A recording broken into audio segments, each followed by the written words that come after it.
Hello students, आज हम SSC CGL में आए नंबर सिस्टम यानी कि संख्या पद्धति के कुछ सवालों का विश्लेषण करेंगे और जानेंगे कि इन सब सवालों को हल कैसे किया जाता है। वैसे तो ये ज़्यादा सवाल नंबर सिस्टम के जो ये तो बेस है, इस पे डायरेक्टली सवाल नहीं पूछे जाते, लेकिन इनडायरेक्टली काफ़ी सारे सवाल जो हैं इनसे जुड़े होते हैं, इन्हीं के लॉजिक पे ही बेस्ड होते हैं। चलिए पहला क्वेश्चन देखते हैं।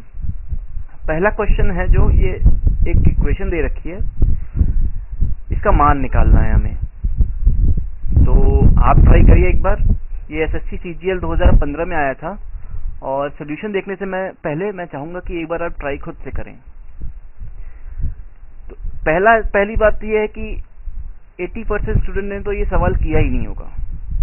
इतना बड़ा इक्वेशन देख के वो वैसे ही डर गए होंगे कि आगे कैसे बढ़ा जाए इसमें।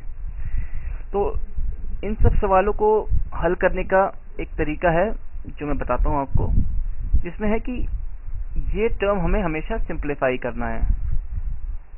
और सवाल भी एसएससी में सवाल भी ऐसे होते हैं जो बच्चों को परेशान करने के लिए नहीं, खाली एक सिंपल सा लॉजिक लगाने के लिए होता है। वो लॉजिक अगर लग गया तो सवाल फिर 10 से 15 सेकंड का रह जाता है। तो इसमें जो लॉजिक है, इस लॉजिक में हमें इस फॉर्मूले पे ध्यान देना है। a square minus B square is equal to a minus B a plus B. उसी हिसाब से यहाँ पे देखा जाए तो ये अगर हम a देखें, ये हमारा b हो गया, तो a माइनस बी हमारा दे रखा है। हमें a प्लस बी निकालना है ताकि हमारा ये स्क्वायर में आ जाए। तो a प्लस बी करने के लिए हम क्या करेंगे, 1/√7 माइनस √6 दे रखा है हमारा a plus B, a minus B जो दे रखा है, a प्लस बी हम इसमें लगा देंगे, 7 प्लस √6 लगा देंगे। इसको इक्वल करने के लिए हम ऊपर भी √7 प्लस √6 का मल्टीप्लाई करेंगे ताकि ये और ये टर्म कैंसिल हो जाए। तो ये जो बचेगा हमारा वो नॉर्मल चीज बचेगी जो पहले था। हमने इक्वेशन को डिस्टर्ब नहीं किया, बस एक एक्स्ट्रा टर्म लगा दिया उसमें। सिमिलरली हम इसमें भी करेंगे। ये √6 माइनस √5 है, तो हम √6 प्लस √5 ऐड करेंगे। ऊपर भी हम उसी का मल्टीप्लाई करेंगे, √6 प्लस √5 का। फिर उसमें भी हम यही करेंगे। √2 को हम √4 भी लिख सकते हैं, वो खाली कंफ्यूज करने के लिए लिखा हुआ है, तो आप उस पर ध्यान ना दें, √4 लेके चलें उसे। तो √5 प्लस √4 का इसमें भी होगा मल्टीप्लाई, ऊपर भी सेम। फिर सेम चीज इसमें भी होगी, √8 माइनस √7 दे रखा है, तो हम √8 प्लस √7 का मल्टीप्लाई ऊपर नीचे दोनों जगह करेंगे। और आखिरी वाला भी बचता है। 3 को हम √9 भी लिख सकते हैं, तो √9 इसमें हम √9 प्लस √8 का मल्टीप्लाई करेंगे। सिमिलरली √9 प्लस √8 का यहाँ भी मल्टीप्लाई होगा। तो अब देखा जाए तो ये हमारा फॉर्मूले के हिसाब से आ गया, a minus B a plus B.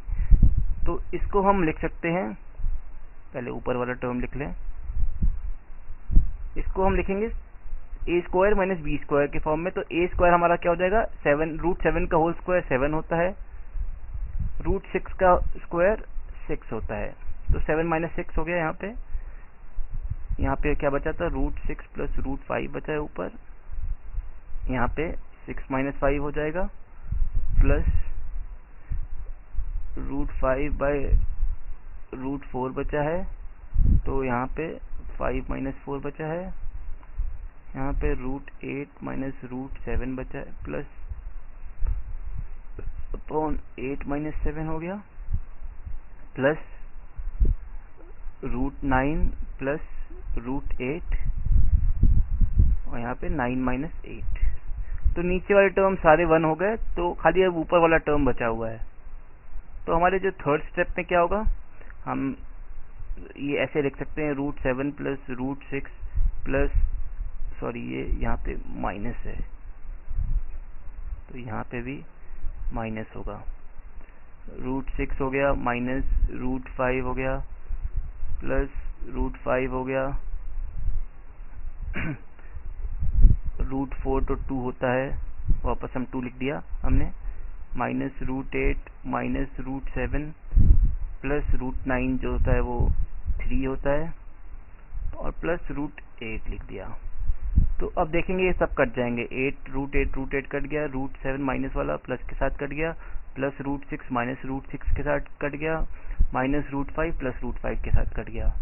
तो हमारे पास बचा क्या है, 2 बचा है और 3 बचा है। तो 5 हमारा जो है आंसर आ गया, जो कि हमारा ऑप्शन में दे रखा है। तो ये 5 हमारा सही ऑप्शन है। तो वैसे तो सवाल ज़्यादा बड़ा नहीं था, पर एक लॉजिक अगर लग जाएगा तो फिर सवाल ज़्यादा आसान हो जाएगा। अब जल्दी से नेक्स्ट क्वेश्चन देखते हैं। और तो इस क्वेश्चन में बोला गया है, यदि a और b सकारात्मक पूर्णांक हैं और a³ b² = 72 है, तो a + b कितना होगा। अब ज़्यादातर बच्चे तो अपना अलजेब्रा फार्मूला लगाने लगेंगे कि a³ b² 72 दे रखा है, तो a³ = 72/b² होगा। अब इसको 72 को परफेक्ट स्क्वायर बना के सिंप्लीफाई करो, फिर क्यूब रूट लाओ, तो a/b का रिलेशन आएगा। तो आई एम श्योर कि ज़्यादातर बच्चे ऐसे ही करते हैं और आधे रास्ते में आके कंफ्यूज होके टाइम वेस्ट करके क्वेश्चन भी छोड़ते हैं, टाइम भी वेस्ट करते हैं। तो इस तरीके के क्वेश्चन सॉल्व करने का भी एक ट्रिक है। अब इसमें हमें a और b सकारात्मक पूर्णांक बता रखा है, मतलब कि पॉजिटिव इंटीजर्स तो हैं, तो और a³ + b² 72 है, हमें और कुछ भी नहीं पता है। तो हम ऐसे क्वेश्चन में सबसे पहले क्या करेंगे, 72 के फैक्टर्स निकाल लेंगे।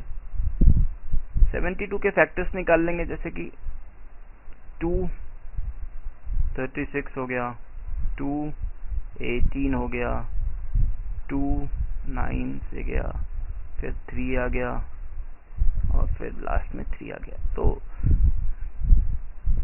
72 के फैक्टर्स क्या हो गए, 2 × 2 × 2 × 3 × 3। सारे पॉजिटिव इंटीजर्स हैं, हाँ हैं।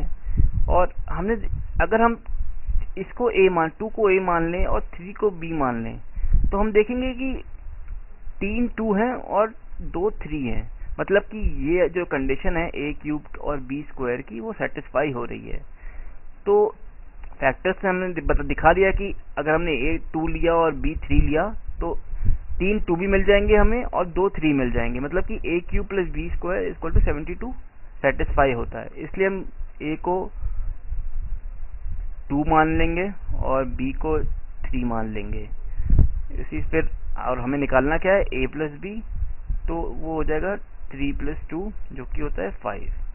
तो इस तरह के सवाल को सॉल्व करने का यही इजीएस्ट और सबसे आसान तरीका है। कोई क्वेश्चंस के चक्कर में मत पड़िए, ये ऐसे क्वेश्चन सॉल्व करना बेकार है, इससे कभी सोल्यूशन नहीं आएगा। चलिए, थैंक यू।